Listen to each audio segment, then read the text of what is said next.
Who the hell can wait till morning?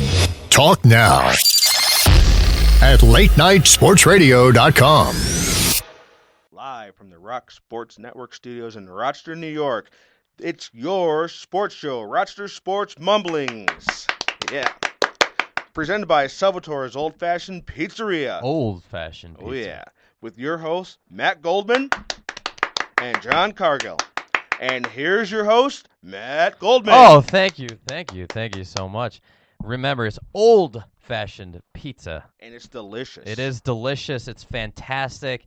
It's fantabulous. It's wonderful. And the slices are as big as most people's head. And I like to eat, and I like that. Well, they're very large, so I would say they're bigger than most people's heads. True. But if you have a really, really large, if you have like a Barry Bonds, like size 8 head, then maybe it's the size of your head. They're big slices. And they are very large slices. It's great because sometimes you'll go to another place, and I'm not going to mention any names, and you'll pay X amount of dollars for this, slice the size of, your hand. You're like, what? But you go to Salvatore's, get one bigger than your head. That's why it's called the Super Slice, right? Yep. Oh, yeah. All right. Well, it is a beautiful day to be talking sports. This is Rochester Sports Mumblings. We are your Rochester sports show. Thus, we talk only Rochester sports. So take your Wichita, Kansas talk somewhere else. Yeah, your Spokane, Washington talk. We don't want to hear it.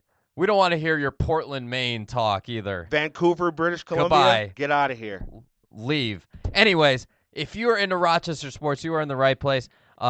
John Cargill, Matt Goldman. We have a jam-packed show. We have some cool guests coming up. The legendary longtime general manager of the Rochester Red Wings, Dan Mason, will be joining us at 2:10. Bob Lilley, the very successful USL right Hall of Fame coach of the Rochester Rhinos, at 2:20. And then former Rhinos goalkeeper, and I'm very excited about this one, former Rhinos goalkeeper, current Indy 11 goalkeeper, Kristian Nicht. Kristian Nicht. Kristian Nicht, who played, of course, in the CONCACAF Champions League final, second leg in front of 60,000 people at Stade Olympique in Montreal.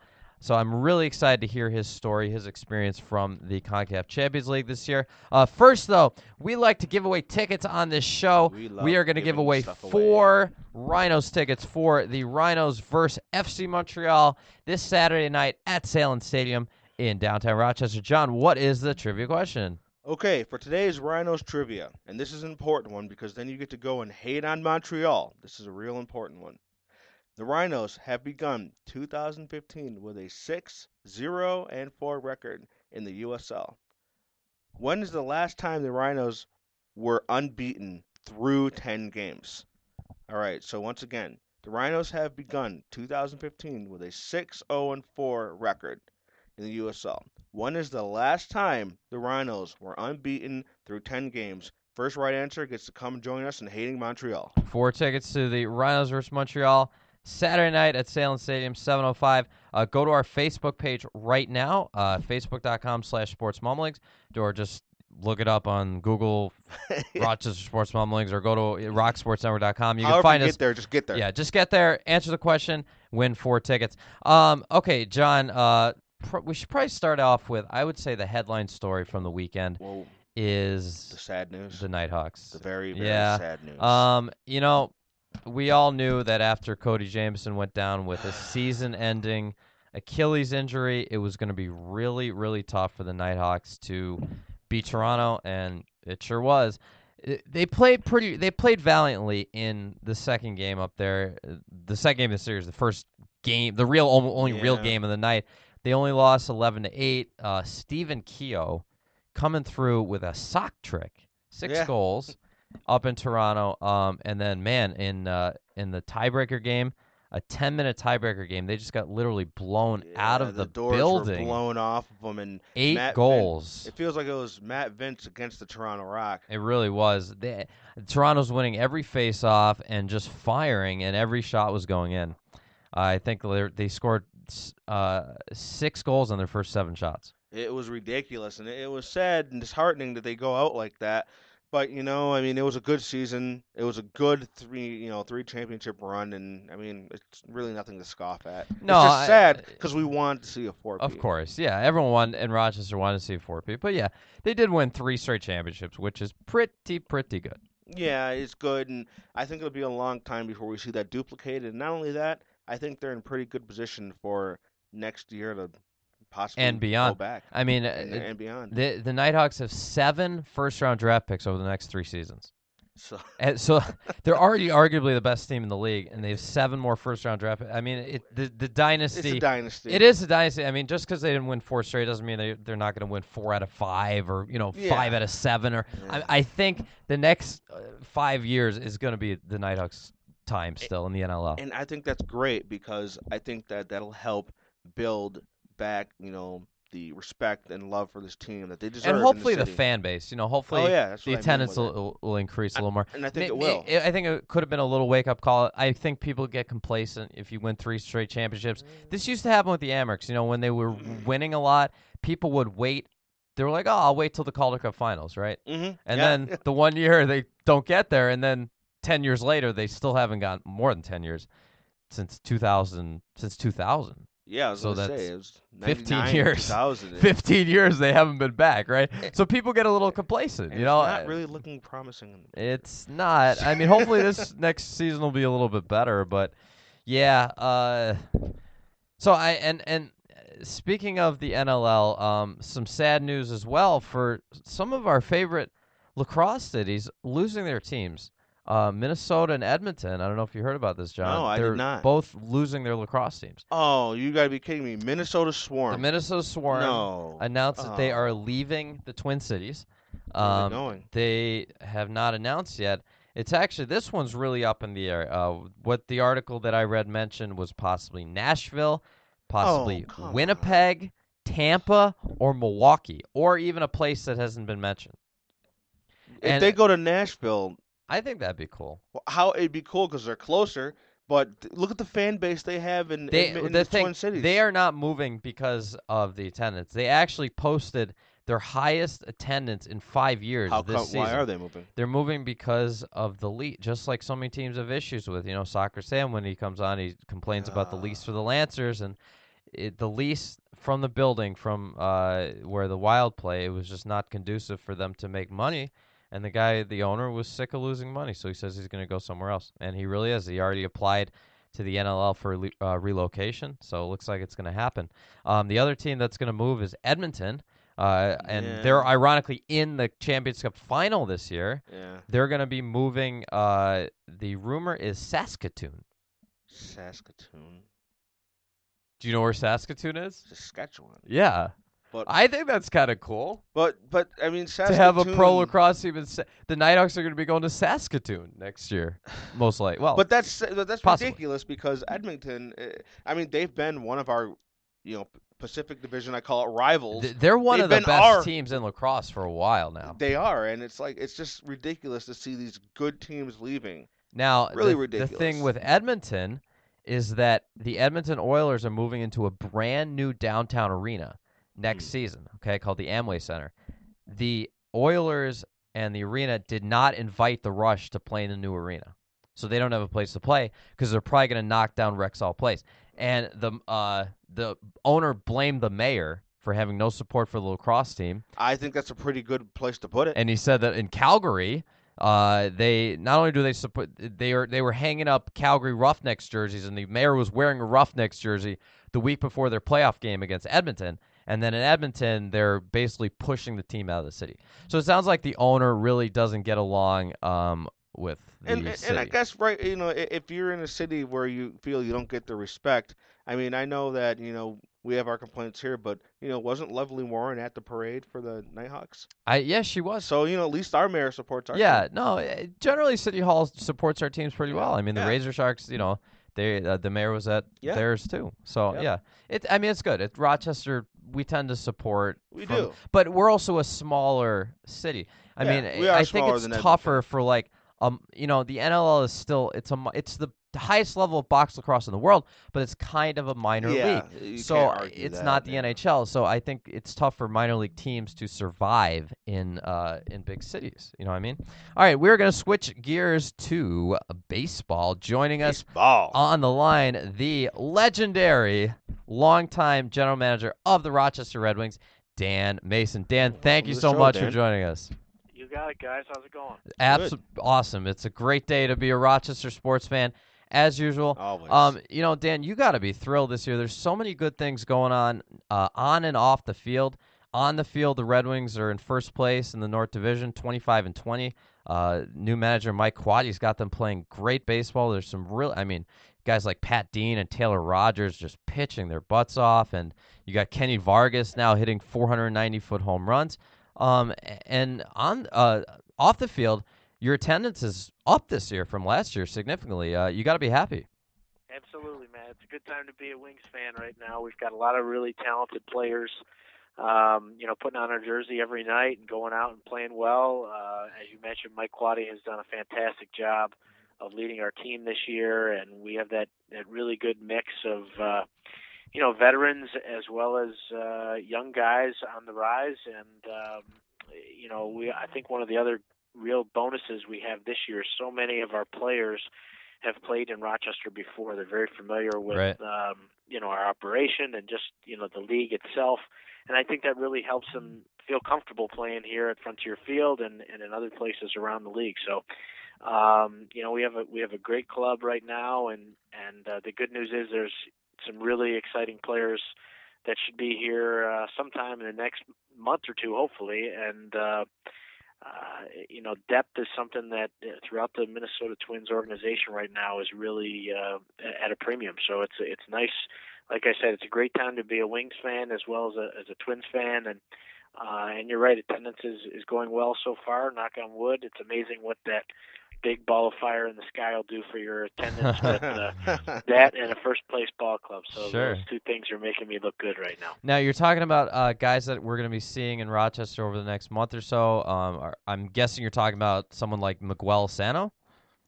Yes, Sano, as well as Byron Buxton, who is the number one prospect in all of baseball. Oh, Oh, wow. And Miguel is also a top 10 prospect in all of baseball. So Byron was the number one pick by the Twins a few years ago and has really ascended up the ranks. Had a setback last year, was injured most of the season. Miguel Sano was injured all of the last season. So both of those guys are coming back from injury, and both are playing really well in AA Chattanooga right now. And we're hoping that at some point here in the next month or two that they'll be in Rochester. Dan, Awesome. it seems like the entire Twins organization is in a really, really good position right now. And, I think that comes naturally when you have a difficult time, as the Twins did and the Red Wings did a few years for a while. You build up draft picks, and when you have good scouting, which it seems like the Twins have always had, you get good draft picks, and then eventually it filters up, and you start to see success at the higher levels. Yeah, I think the Minnesota Twins have made the most of their high draft picks, and those guys are really performing. And you're starting to see some of the fruits of those picks, those high picks, playing in Minnesota. And also, I think just having just sort of a different outlook this year, and their coaching staff has been a refreshing change. Ron Gardenhire did a phenomenal job for the Twins for many years, but I think sometimes just a slight change in leadership on the field can do wonders. And I think what Paul Molitor has just done a phenomenal job. I think if the season ended today, that he would have to be right up there in consideration for manager of the year, a guy who's never managed in the major leagues, but obviously has a wealth of baseball knowledge, and it's apparent to just about everybody that he's done a great job of passing along a lot of that knowledge to the kids on the Twins. I totally agree. He's doing a fantastic job. Definitely what a showing. surprise the Twins have been, and it's so cool to see. Dan, happy with the pitch clock so far? It seems like the games are shorter, 12 minutes shorter in the IL, PCL, Southern League, and it doesn't really seem to be interrupting, the flow of baseball too much. No, I really hasn't. And, I think at the beginning of the year, I told most people that I didn't think it would really have a huge impact on the game. And I think we've only had maybe 5 or 6, called strikes or called balls because of the pitch clock, and the games are moving along at a brisker pace. And I think the biggest improvement that we've seen is just because of the clock between innings, between half innings. It just kind of, the guys get right out there and they get their warm-ups in and they get ready to go, and that's the way it should be. And I think that's been the biggest improvement in helping to speed up the game so far. Does it make it more difficult to do your between innings promotions now? No, we only lost about 10 or 15 seconds, so we have to be crisper in the way that we do our promotions and our announcements and so forth, but it really hasn't affected us that much either. Dan, there was an article last summer in the DNC about a possible $7.5 million renovation coming to Frontier Field, and then the state approved $1.5 million for upgrades in December. What's the status on that? Well, we're still working with the county and trying to kind of figure out, prioritize what projects make the most sense with that funding, and we'll see what happens. Hopefully, we'll have that figured out here sometime in the next couple of months. I like the idea of that baseball museum in the old firehouse. I mean, there's 150 plus years of history of baseball in Rochester. I think that would be really cool. It would be, and I think a lot of the people would get a kick out of that, and it would, I think it would also. A lot of people in our town have some great memorabilia that I think they'd be willing to share as part of that. And as you mentioned, we have a better history than most major league franchises because of we've been in existence for longer than most major league franchises. So it would be great to have a place, a home for a lot of that really cool memorabilia that people could check out on a daily basis. Dan, Rochester Community Baseball purchased an interest in the Batavia Muck Dogs in 2008, and you guys are still operating them. Any update? Are they looking to be sold soon? Well, we're still operating them. The team is for sale. That's no secret, but we're still operating and plan on being there until we can find somebody to buy the club. And we're looking forward to another great season out in Batavia, and our season kicks off out there on Friday, June 19th.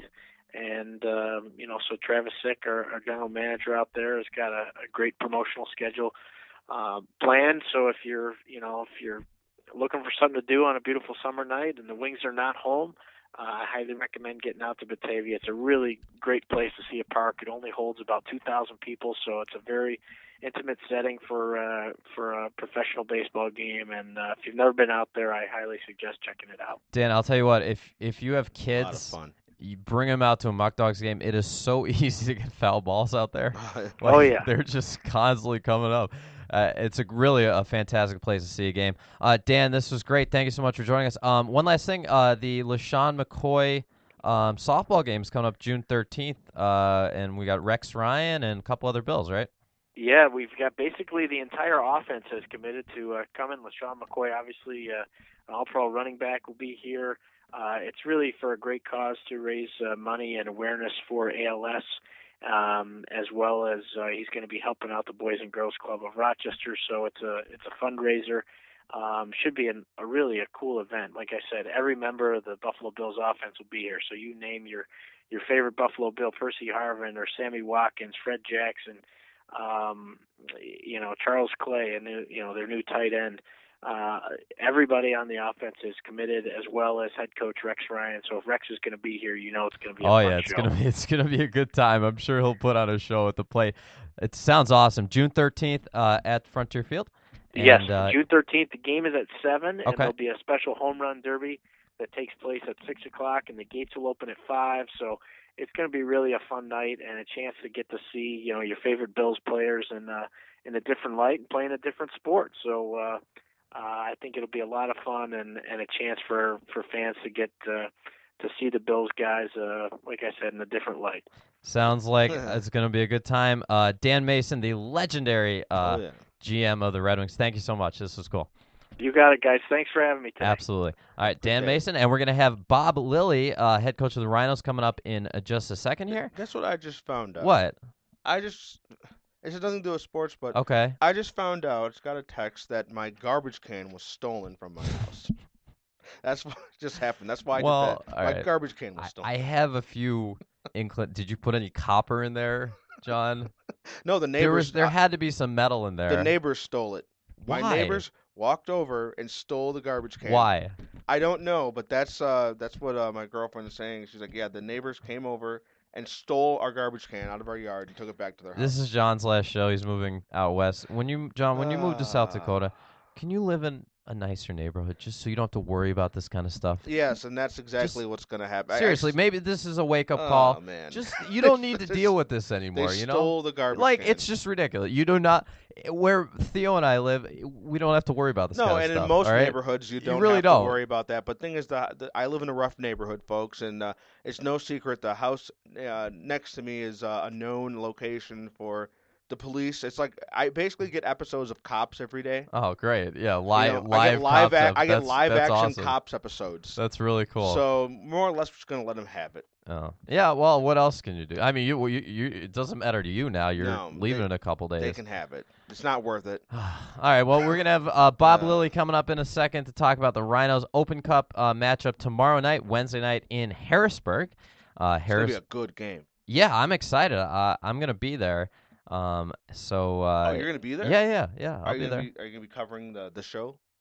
Huh? Are you going to Oh yeah, I'll tweet out as much as I can for game. sure. Yeah, absolutely. Who else going with you? A couple other members of the Oak Street Brigade. Is our favorite our personal favorite very tall supporters club of the Rhinos. I know there's a couple supporters clubs, but I like one of them. I think we both are very a little bit better to yeah, one a that's little okay. better. And there's folks, there's nothing wrong with folks, having let two me groups. just say, when you go out to the Rhinos games, join one of the support groups, but there's one that's been around a little longer. Right, the one in Section 101. The one in Section 101 is called the Oak Street Brigade. Yes. Why don't you check them out? And why don't you come out and cheer with them? It's a good time. Yes, it is. It's a really good time. And it's very fun. The park is now allowing smoke bombs. Okay. Which is very fun. All right. I like it. I mean, every other professional soccer club in North America has them, so Except why not for Rochester? Sacramento. Sacramento won't allow them. Really? Yep. Well, they're the only ones. They're the only ones. Literally every other city does. They are the every only MLS ones. city does. Yeah, I know. And I was actually going on different fan sites, and people were like, "Will you guys get smoke bombs?" And it was always the Sacramento fans. We don't get them in Sacramento. But no, it's a good environment, and go support them, and sit with our friends at 101. 101. All right, we're waiting for Bob Lilley. Hopefully we'll have him on. Have you heard about the flooding in Central Texas? Yes, I have. Our friends in the USL, the Austin Aztecs, their stadium, which is called House Park, which I do think is a really, really cool name for a stadium, is underwater, like severely underwater, like 6 feet underwater. 6 feet underwater. 6 feet underwater. And I believe 2 people have perished, unfortunately. Yeah, it's a rough situation going on. In Austin, we definitely feel for probably won't be playing soccer there for a little bit. That's got to take a while to. Flooding, it does serious damage to things too. Like a lot of people don't understand just how bad flooding damage is. Not only in the initial flood, but the fact that things get waterlogged and destroyed. I mean, flooding is horrible. Yeah. It's too bad. I remember during Hurricane Katrina, this goes a while back, but the New Orleans Zephyrs field got pretty much destroyed due to flooding, and they had to play on the road, I think, for like 3 weeks before they they were able to play at home again. Not only that, but then they had salt water. Yeah. It's even worse. Yeah, that's true, because it's going to deteriorate stuff. Yeah. Speaking of the Red Wings, John, Tommy Malone is by far the best pitcher in not only the International League, maybe in all of baseball right now.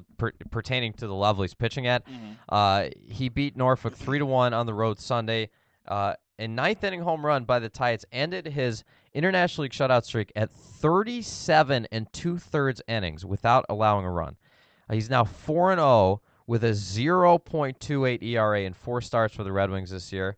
41 strikeouts and 2 walks. Ooh, wow.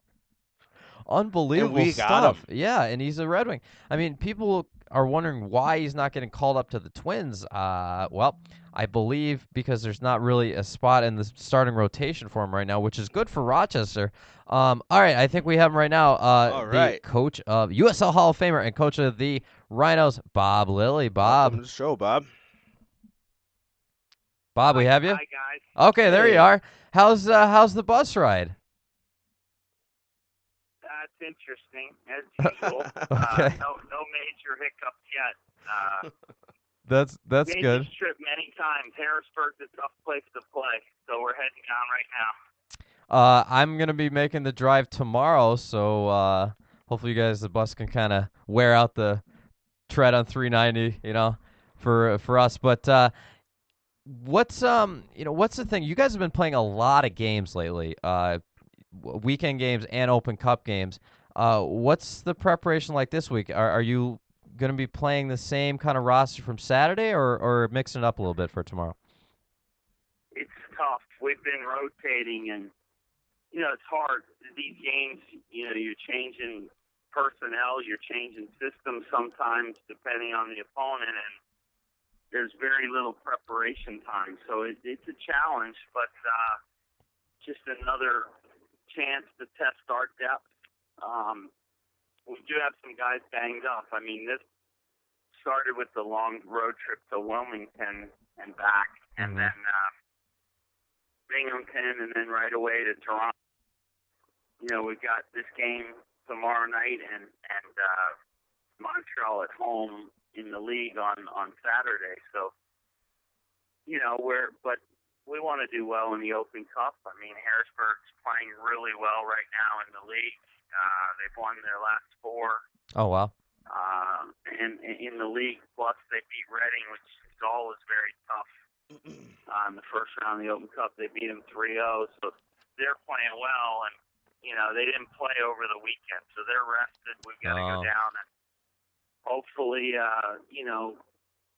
get ourselves into that match. And we've had a good start to the season, and we're hoping to get a result tomorrow and get an opportunity to face an MLS team. Bob, are you disappointed that just kind of bad luck of the draw this year with the Open Cup draw? You guys are not able to host a game in the 3rd or 4th round.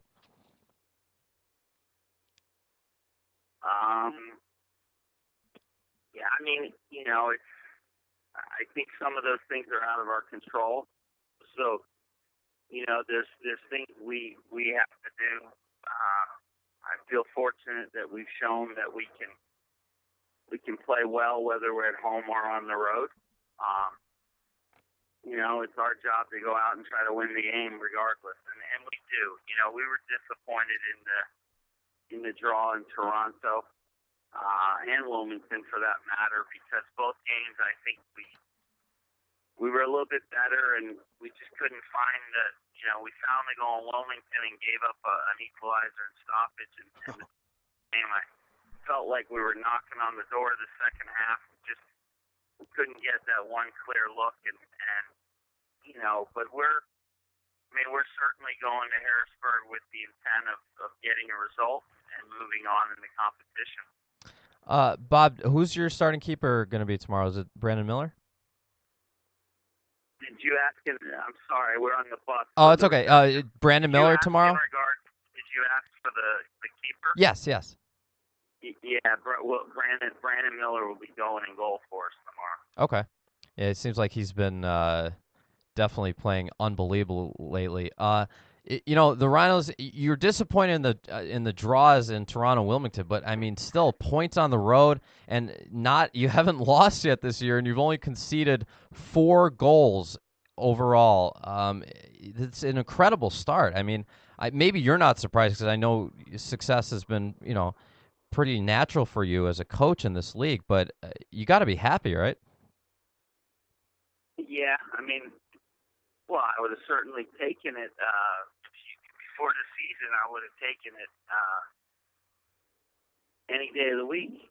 I think we all feel that, the players as well, that maybe we left some points on the table, and you are going to hit injuries. You're going to hit some tough tough patches, but we've put ourselves in a good position, and after this weekend, we'll have 2 weeks before our next game, which hopefully we'll get some guys healthy that are banged up right now, and be refreshed for the second half of the season. But it's been a good start, and we are happy. But it's important we just keep trying to get better, because no team at this stage in the league is good enough to win it. Because everyone will be better, in 2 months' time. So Sure. I think it's just working on what we need to work on and hopefully improving. Because I think we got a strong group mentally that, is pretty competitive, and they're not an easy out for anyone, and I think we have some diversity in the team and flexibility in how we can play. And so, I mean, it's a strong team. It's just a matter of us continuing to grind out results and hopefully getting better as the season progresses. Bob, one last question for you. I know you're on the bus to Harrisburg. Siggy Schmid, the legendary coach of Seattle, made some comments about the Open Cup. He doesn't like the whole regionalization of the Cup. It's become really, really regionalized in the last couple of years. Seattle and Portland are playing, what should be a derby game in the fourth round, which is the first round MLS teams come in. Right. He thinks there should be a random draw after each round. To me, it doesn't seem realistic because it's not England. I mean, it's a big country. Imagine if you guys had to go out and play Arizona United or something tonight, and fly out and then come back for the league. It's not realistic, right? Yeah, I mean, well, that's the hard thing. I mean, it would be great if we could do it that way, but unless the U.S. Open Cup Committee subsidizes the tournament, you're not going to be able to have all those travel expenses, Right. having teams cross the country. Right. And there's a lot of teams in this competition that aren't MLS teams. So, although it would be nice to have a blind draw and do it that way, you're right. The size of the country makes it difficult. I don't see that changing drastically. I mean, there may be. I know they try to match you up against different teams when they can, but last year we had New England when we got to the MLS round, or DC, and then New England. The year before it was New England first. So Right. who knows? This year, maybe if we get to the next round, we're playing Red Bull or Philadelphia Union. Well, yeah, you I guys think will be playing. They'll switch it around that way, but I don't anticipate they're going to match us up against LA Galaxy. Right. I think Till way at the end of the competition. I think this year they finally made it where if you're affiliated with an MLS club, you can't play them. At least that's what I read. So I don't think the Rhinos can play New England this year. And, of course, you guys will be playing at Philadelphia in the fourth round if you beat Harrisburg tomorrow. So, hopefully we'll get to see some different teams. Bob, thank you so much for calling in from the bus, and good luck tomorrow night. Thank you, guys. Take care. Absolutely. Bob Lilley, coach of the Rochester Rhinos. Coming up next, we are going to be talking to the former Rhinos goalkeeper, very popular when he played here in Rochester, Kristian Nicht. John, why don't you tell us about Leroy Discount Liquor? Well, I'll tell you about Leroy Discount Liquor, but let me ask a question real quick. You brought something up that I wanted to infer about. So you said that if you come up against the MLS team you're affiliated with, you can't play them? You can't play them this year. What if it comes up against them? You're just done? No, it won't happen. There's too many teams. It just won't happen. Okay. All right. Well, all right. Wait. We'll do it after. We'll do the Leroy Discount. Folks want to hear about Leroy Discount Liquor now. They can wait. No, they can wait. can't. We have to talk to Kristian Nicht. Well, okay. The deals will wait too. We can wait for Leroy Discount. Kristian Nicht. Kristian Nicht. Do we have you? Hello? Yeah. Hey, Kristian. Hey. Hey, there you are. The Kristian Nicht, former Rhinos goalkeeper, now playing for the Indy 11 of the NASL. They are getting ready for a third-round Open Cup match against Louisville of the USL coming up tomorrow night. Kristian, How are you enjoying Indianapolis? It's been 2 years since you played in Rochester, and you were tearing it up in Rochester. Oh yeah. How's your experience been in Indianapolis? It's been really great. I really like being in Indianapolis. It's a really good city, a very good fan base here. Very, very big support for a new soccer team. So it's really fun being here. And of course, you're most well known for this year, and what I really want to ask you about is playing in the CONCACAF Champions League final, second leg for Montreal, in front of 60,000 fans at Olympic Stadium, international television. I was so excited to watch you play that game when I heard you were starting. I was so excited. Now that you've had a month to reflect on that experience, tell us what it was like. I mean, that probably needs a whole other interview to talk about everything what happened there. It was a great experience. It was a great thing to be a part of. Unfortunately, we couldn't pull it in the end, but just the fact that Montreal is certainly not one of the biggest teams in the CONCACAF, made it all the way to the final, and we're competing for the championship there. It's just a great thing for Montreal in general, and for me being part of that was even better then. So it was awesome. And Kristian, it was kind of a stroke of luck for you, right? To be able to start that game. You had been training with Montreal. Both of their keepers were unavailable for that game, and they were scrambling looking for a keeper for their most important game, maybe in the franchise history, and they called on you.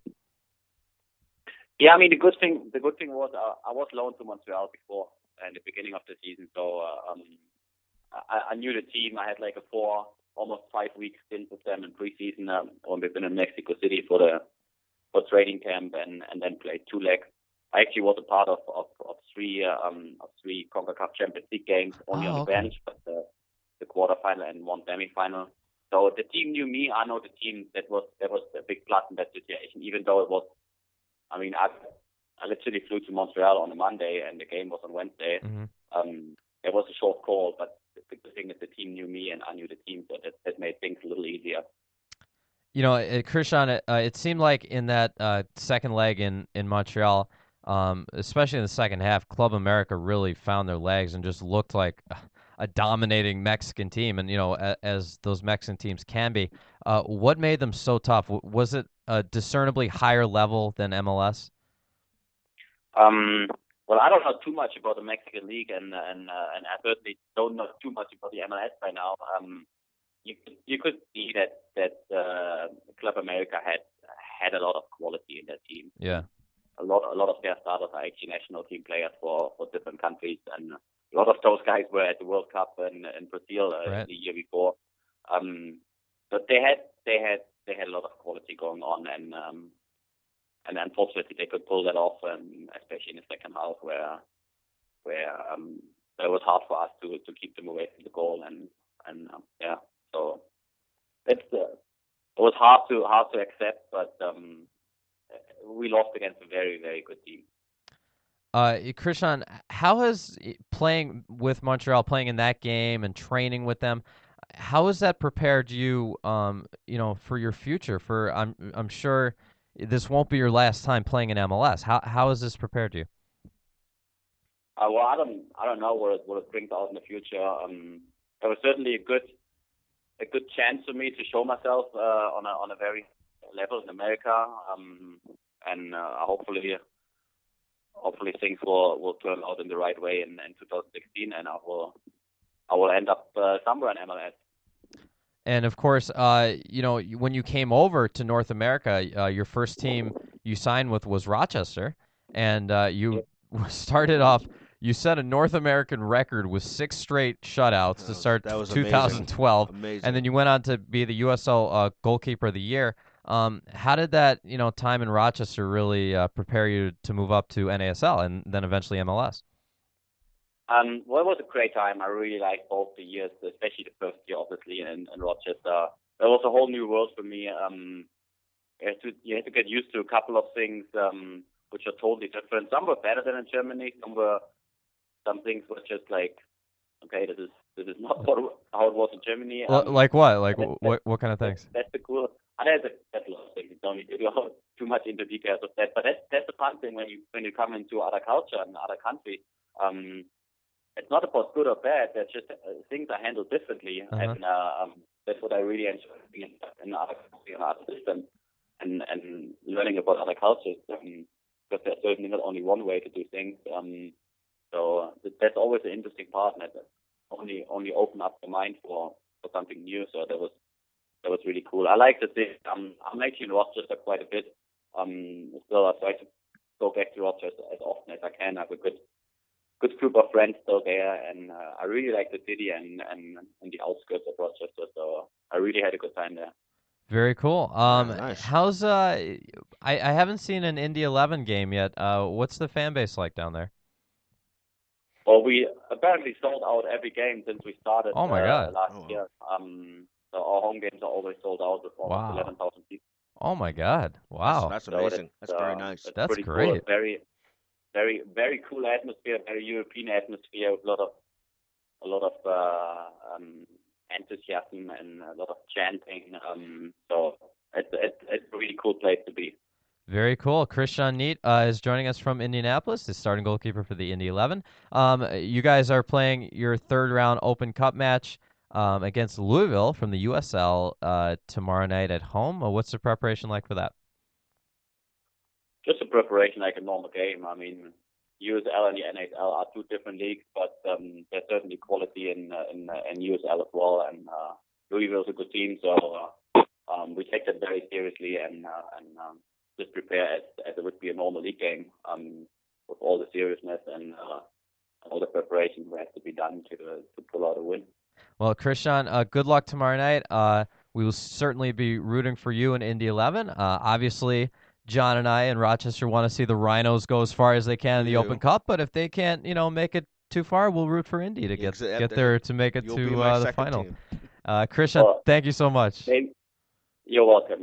Thanks for having me, guys. Absolutely. Kristian Nicht, former Rhinos keeper and starting goalie for the Indy 11. I didn't know that. That's really cool. They sell out every game in Indianapolis. Awesome. Well, one thing I like to, and I'm sure you too, but I like to watch some of the other streamed games. Yeah, absolutely. I usually watch USL. I haven't watched any NASL this year. I watched who was it that I watched? Minnesota. Oh, okay.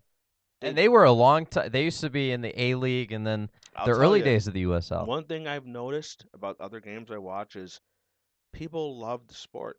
Yeah, in this country, soccer is so huge in this country now. It's unbelievable. People love the sport, and whenever the World Cup comes along, everyone always likes to talk about USA, and we usually get pretty far. I mean, we usually always get out of the group stage, and people always say, "Oh, USA doesn't deserve it," but I see people who do love the sport and people who are dedicated, and I see a nation who loves its football. Okay, or soccer, yeah. I went through a stage where I wanted to call it football. I always call it football. But I subscribe to the Soccer Sam theory is that soccer is America's game. It's soccer in America. We're not Britain. But we didn't we're come up not with Ireland. the name soccer, though. We actually didn't. Soccer is not an American word. No, I know it's a British word. Yeah. But they call football over there. So we took soccer from them. That's fine. They don't need it. I mean, I figure both terms are acceptable since, in all reality, I think the term football is more American than the term soccer because we have football here. Yeah, we have American football. Yeah, we have American football. Right. So I think we should differentiate and call it soccer. We can. I think no one's wrong. All right. Yeah. Okay. Anyways, why don't you tell us about Leroy Discount Liquor? Well, you know what? Whether you like football, whether you like soccer, whether you like football, it doesn't matter because you can go to Leroy Discount Liquor and you can enjoy Johnny's great selection of wine, liquor, spirits, whiskey. As a matter of fact, we all know about by now, I sure hope we all know about the $5.99 rack, which is my favorite.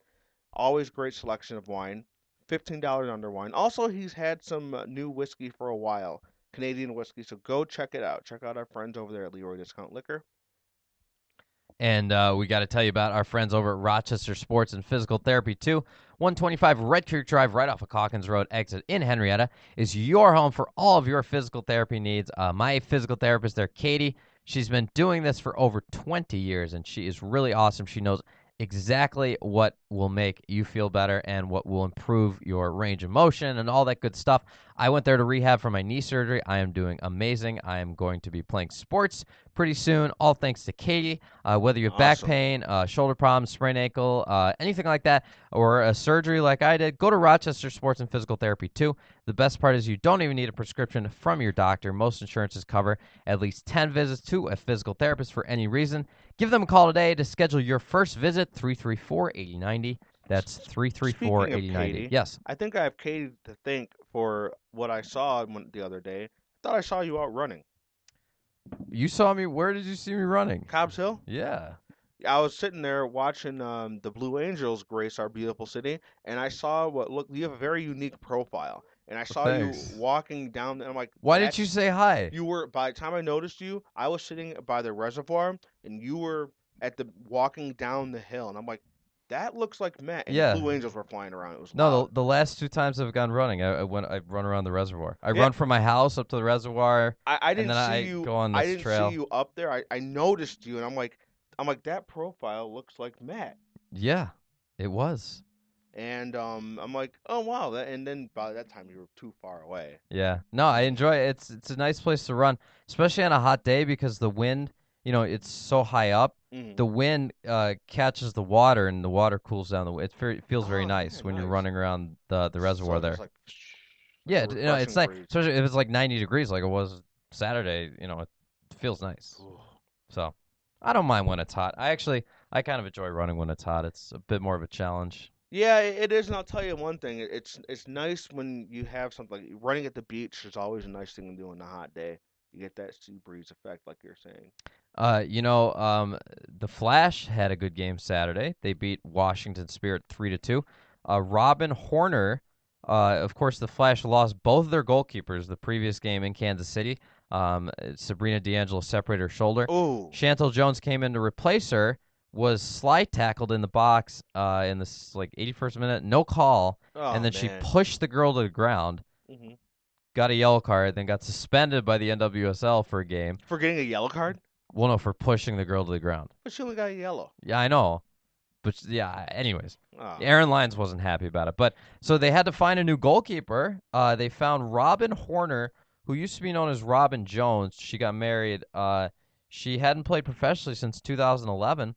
She used to play for the Philadelphia Independents in the old Women's Professional League. And if you remember, John, the Philadelphia Independents was the team that the Flash played in the championship game in 2011 in front of about 15,000 at so Salem over Stadium. 15,000. And it went to penalty kicks, and the Flash won. That was a fun game. And that was also the Squirrel game. I don't know if you remember. The squirrel on the field? Yes. Do you remember that? Yes. The squirrel ran around the field, and they had to stop the game, and finally a Rhinos or Flash employee got a cardboard box, and trapped the squirrel. I remember the squirrel. I remember. Do you remember security running around trying to catch the squirrel? I just remember the squirrel. Yeah, no one could catch the squirrel. I just remember thinking, why doesn't the squirrel just run off the field? I think the squirrel would have rather stopped the game and made a show of it like it did. Because you think, there's a squirrel on the field. It's just going to run off. No, not this squirrel. It wanted to stay. It was very content being on the field. So anyways, the Flash, Robin Horner got the win in her first pro game since 2011, and the Flash beat Washington 3-2. So it's nice to see them get back on track. All right, so I wanted to do this today. It's kind of, since it's your last show, I think it's a good time. I am going to give you and the people of Rochester All right. my brief Rochester Sports wish list. Oh, this is gonna be good. This is gonna be good. All right. First, I want to see, and I'm not going to give anything that's too outrageous. These are all very realistic things. Okay. I want to see all 3 venues get renovations. We talked to Dan Mason about Frontier Field. Might be getting a $7.5 million makeover. Blue Cross Arena is supposed to get about a $20 million makeover. Needs it. But more importantly, Salem Stadium, the neglected child of the 3 stadiums in Rochester, needs a huge makeover. It Okay, does. it needs new scoreboards, it needs new field, it needs to be cleaned up, etc. Okay, It needs a lot of TLC. so let's focus on. We already got the funding for Frontier and Blue Cross Arena. Let's not forget about Salem's Rochester, definitely please. don't. I mean, it's been it has suffered, and if losing the section or the state Football, finals yeah. hasn't woken us up yet. I don't know what will. And that was a big blow to And us. you know what? Here's what I like to tell people about Salins is which of the 3 venues is the only venue to host a national team game? Salins. Right. I mean, Frontier did before Salins, but now Salins. Mm-hmm. And which one was continuously being sought after to do that? So we should probably want to keep that. If we lost football, state football, don't you think that these national things might be next? Yes. So we do need to take care of Salem Stadium. I want to see a deep playoff run for the Rhinos, and I want to see the Rhinos host the 2015 USL Championship game in front of a sellout crowd at Salem Stadium. Wouldn't that be amazing? And I think it can happen. I mean, at the very least, I would accept 10,000. I think for a championship game, the Rhinos dominating the USL, I think 10,000 is realistic. Yeah, realistic, and not only that, but they deserve it. They deserve it. John, I want to see the Rattlers do well enough in Brockport to return next year. I want to see them get another year. I want to see our good friend Brad Ford, get another year at keeping the Rattlers in Brockport. I actually think they're better off in Brockport than at Salem. I agree. And I think they should stay there. And I think that they should get another year to build a fan base out there. I agree, and I think that them staying. I said this from the beginning. I remember you were a little skeptical, but I said the best thing they could do is get out of Shalen's. Yeah. And, I mean, so far the attendance is slightly up out in Brockport. Their revenue is up a little bit. So far it's working out pretty well. Is it enough for the team to stay? That is yet to be seen. That's really ultimately it's out of Brad Ford, the Rattlers GM's hand. That's in our hands as the Rochester faithful. It's up to the guy that owns New Balance. So the shoe lord. Well, yeah, but okay? It's up to the shoe lord. If we show the shoe lord that we're capable of supporting the team, that might really help him make a decision. Yes. So, they should do. The guy who made these for me. Oh, you got New Balances, don't you? Yeah, and they're expensive. It's a good product, though. They're very expensive. I bought these New Balance running shoes so I can be a better runner, and they cost a lot of money. It's a good product, though. Yeah. Let's support New Balance, definitely. I did. I want to see the Rattlers. This is my Rochester Sports wish list. I want to see the Rattlers return to the championship game this year and win it this time. That'd be amazing. It will be once again in Kennesaw, Georgia, and I would like to. They'll probably end up playing, if they make it this year, you got to think they'll play the Lizards, because the Lizards are by far the best team in Major League Lacrosse.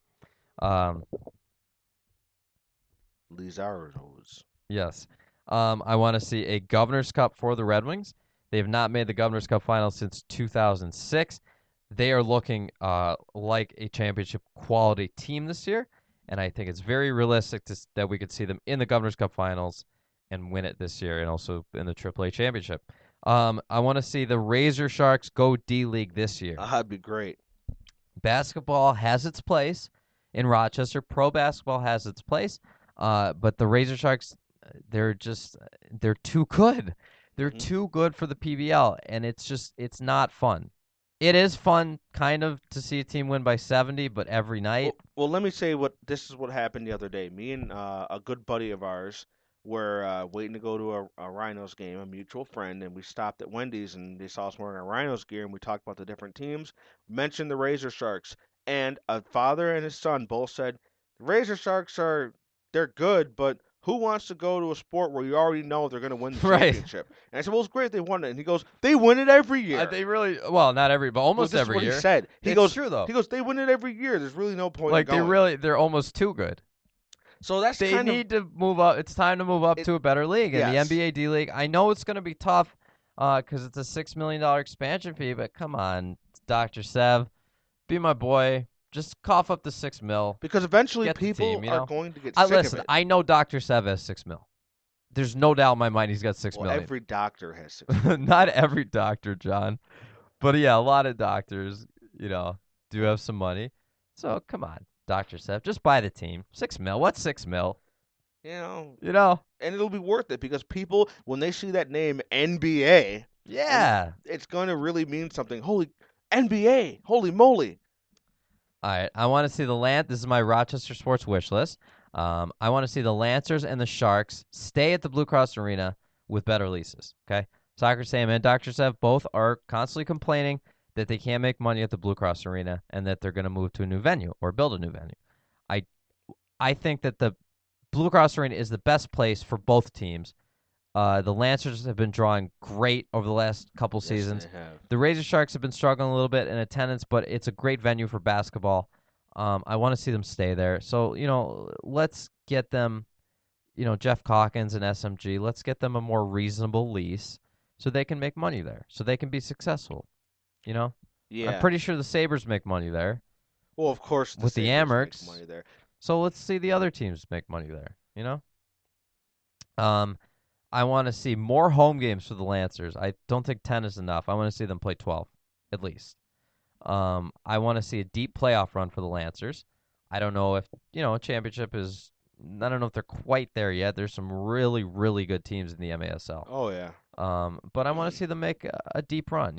They had a good first step this past season, making the playoffs and beating Syracuse, and then just barely losing to Baltimore in the East Division final. And making some good player moves.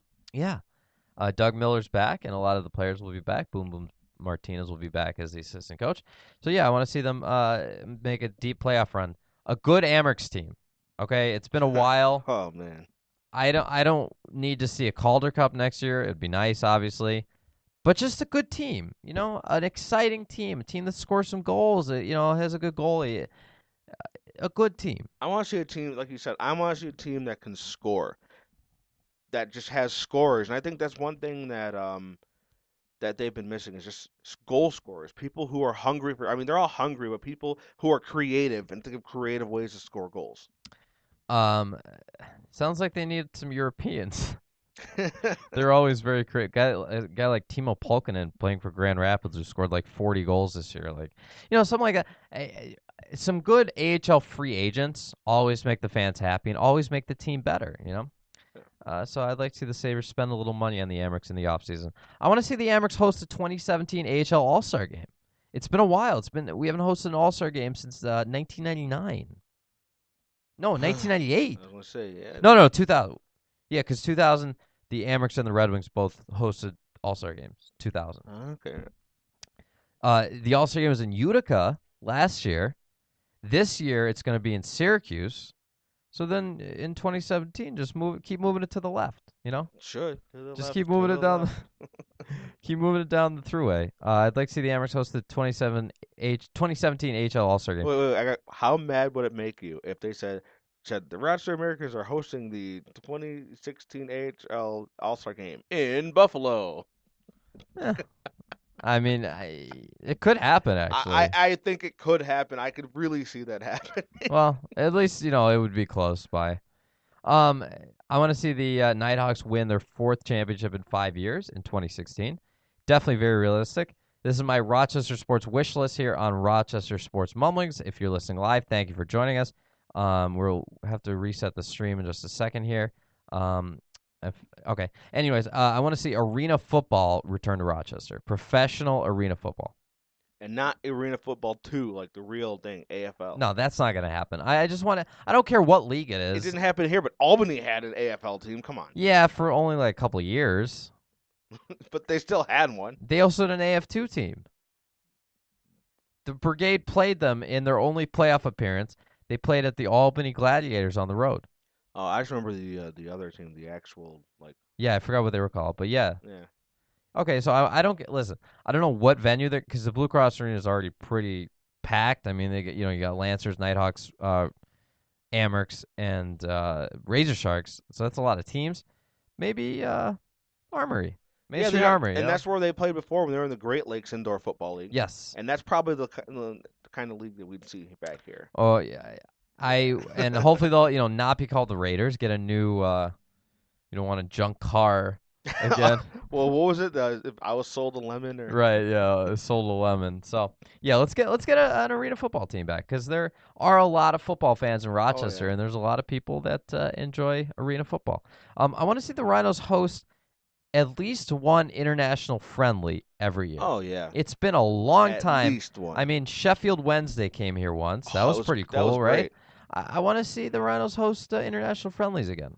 And what would be really good is to kind of build a relationship with a team of similar stature, kind of like how we thought it could be with Sheffield Wednesday, because at the time they were same level, same league, and they were the same. They were both at the top of the tables too. And it'd be nice to sort of see that sort of thing, and kind of like in high school or not high school, in elementary school when you had a pen pal. Yeah, like a sister kind of club. Yeah, I think that'd be amazing. Maybe like they come over here one year and then the Rhinos travel over there, the next. And that'd be great. I think we have about 20 seconds before we have to reset the feed. Okay. So I want to see more police presence in front of Salem Stadium. Okay. I want to see at least 6 cop cars for every event at Salem Stadium. I think it would just increase the perception that it's a safe place to be. Whether it is or not, hold on. We have perception is reality. Hold on. Wait. You can still talk during it. They won't hear it. Well, no, but the people that are hearing it on the podcast can still hear. Oh, yeah, you're right. John. So, yes, I want to see at least 6 cop cars in front of Salem Stadium every game. I just think that it will increase the perception that it's safer. But the thing is, do you want people to feel... I have mixed feelings on that, because when they have more police, a lot of times people feel there's a lot of police here. There must be a reason for all these police. And I think it's one of those things where if you go to an Amherst game, there's a million cops outside the arena, or a Nighthawks game. There's a million, but they're also right by the station. And same thing if you go to a Red Wings game. What, they can't drive another half a mile? Apparently not. I mean, I don't know. This is the city's fault. It's just another example of the city not giving a crap about Salins. I mean, as I said, there's usually one officer there. If we're lucky, there's 2. Yeah, there's usually one. But I kind of think that I don't know, maybe. You're probably not wrong. I mean, it gives the appearance of a bigger deal that there's more officers there. No, not just a bigger deal, that it's a safe neighborhood to be in. Well, I don't think the police have... the neighborhood... Let's stop. The neighborhood's bad, but, I don't know if that'll help. I mean, the stadium's not moving anywhere. I just think that it's the best we could do, is have more cops there, Just pull it. Okay? I agree. All right. I want to see continued growth and success for all of the Rhinos supporters groups. I think it's, Kristian said that Indianapolis, which is a much bigger city than Rochester, it's very huge. European atmosphere. Rochester's always been a very non-European atmosphere. It's been a very Americanized. People sit on their hands, so to speak, and don't cheer and just, eat concessions and stuff. Which is fine. I mean, Salins sponsors the stadium and sells their hot dogs there, and they have good food. But it's nice to see a little bit of mix, to get some of the European style in Salins Stadium for Rhinos games. I agree, and I think one thing I've noticed from going to sporting events across the country, as you have, and in other countries, is we in Rochester, we support our teams in a very conservative way compared to other places. Definitely. We do support our teams.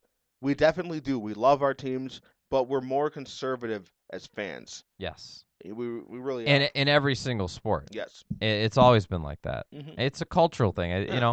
It's a somewhat of a culturally conservative city that we live in. Oh yeah, I agree 100%. It's not, Syracuse is different. Utica's different. They're more blue collar.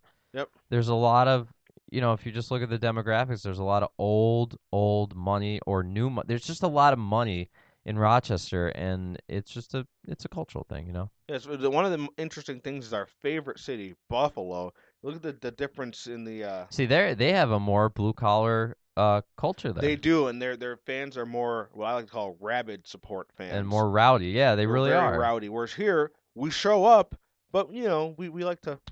In Rochester, it's a show. Yes. In some other cities, it's an event. Yeah.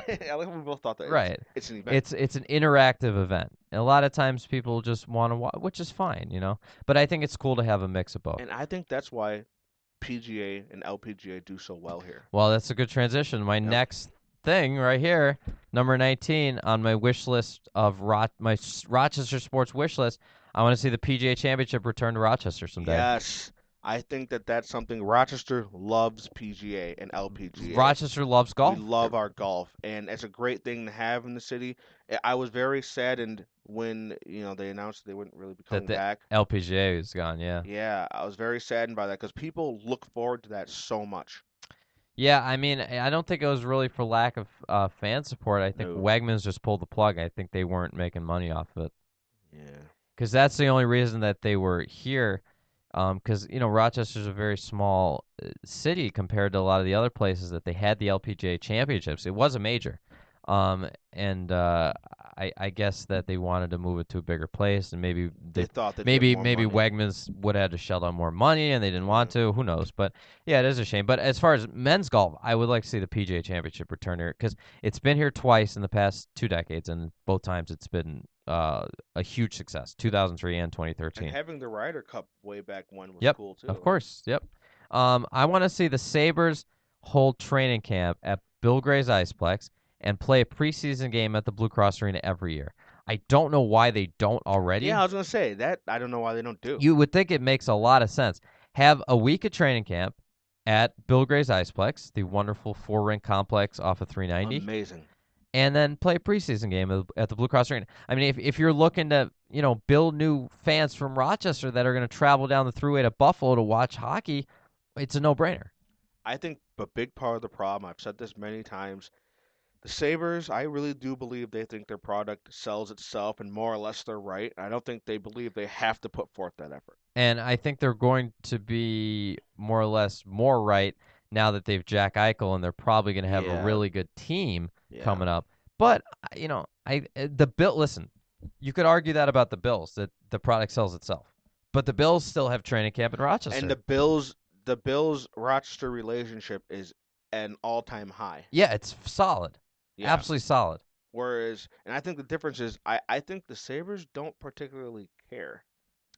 Well, and it doesn't make any sense because they own the Amerks. Yeah, but they own the Amerks for their own personal Maybe interest, that's not because they care. Well, maybe that's the thing is they own the team, so they don't really think they have to do any more marketing than they already do. I think so. That could be it. I really do. I think it's a no-brainer to have the Sabres to have training camp here. Amen. This is my Rochester Sports wish list. Frontier Field. I wish they would host the state baseball finals.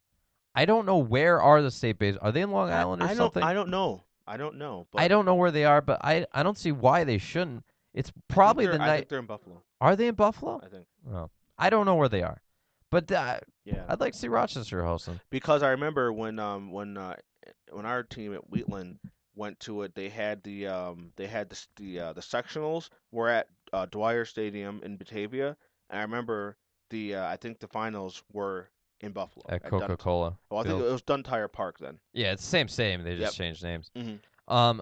I'd like to see Salins, now that they lost the state football semifinals, host the soccer finals. Oh, Wouldn't that make sense? Have them host the state soccer finals. I'm trying to remember where those were. Are those at the Carrier Dome? No. Because it's in November. No. That's the thing. It's very. They are outdoors. And I believe, at least for us, I believe they're in Albany. Okay. I have no idea. So, but I think it'd be cool. I want to see RIT go Division I in all sports. I think they will. Every sport: basketball, baseball, lacrosse.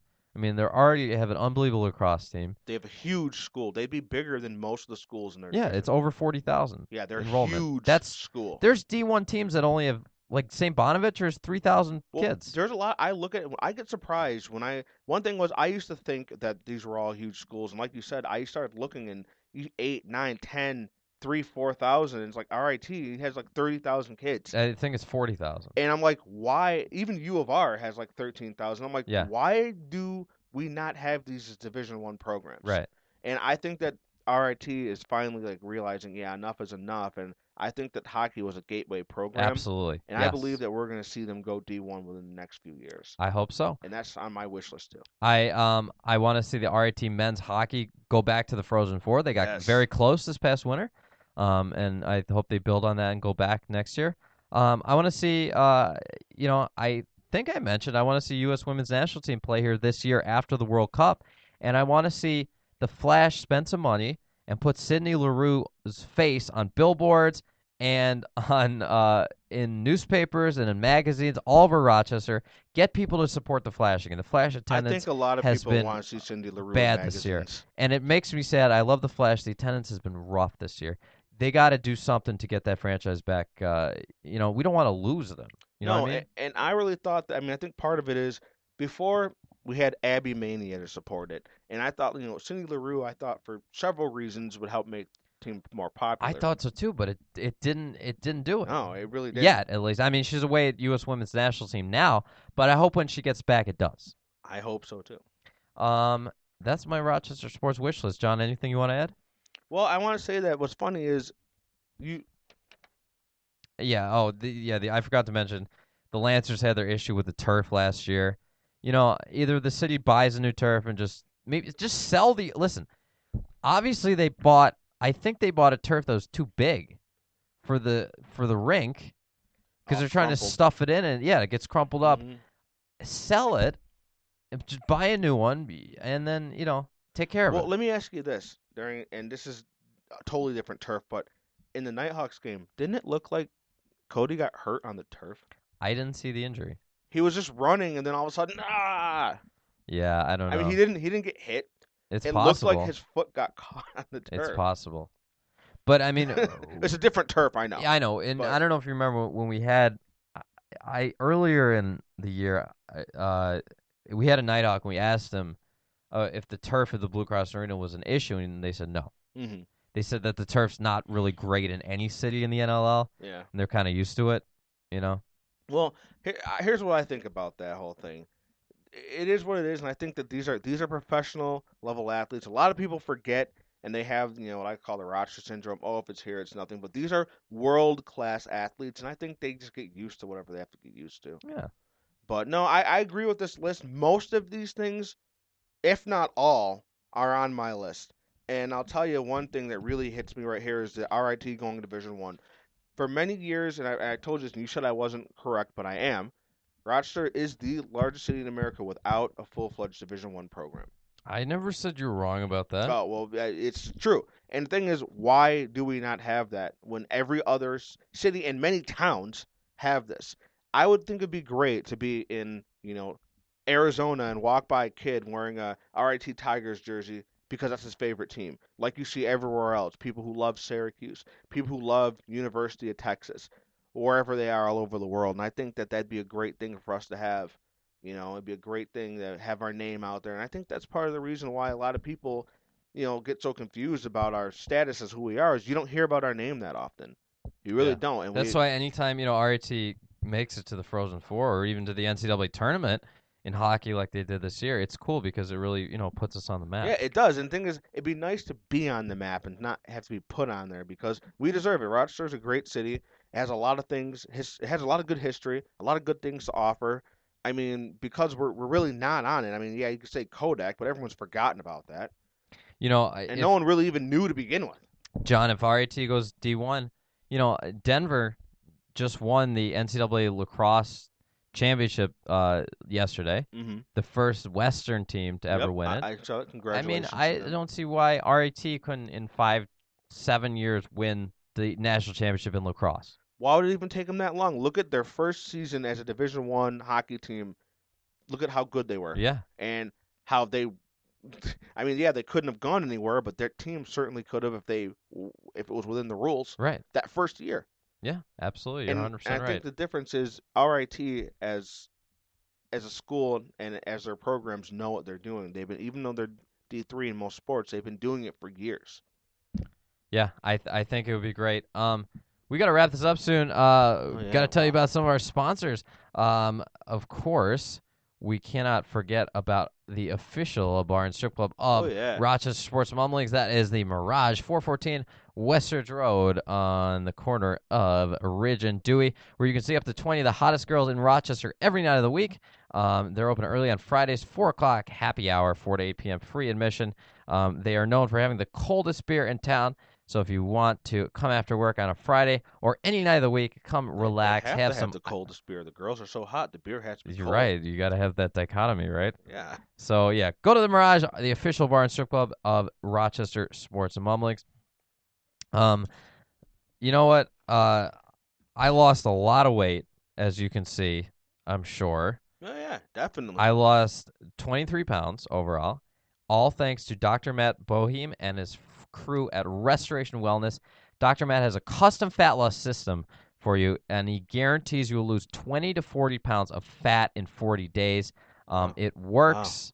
I lost 23 pounds in 26 days, and I've kept it off ever since. And I'm back to eating a lot of calories. I'm back to eating stuff that I didn't even think I could eat.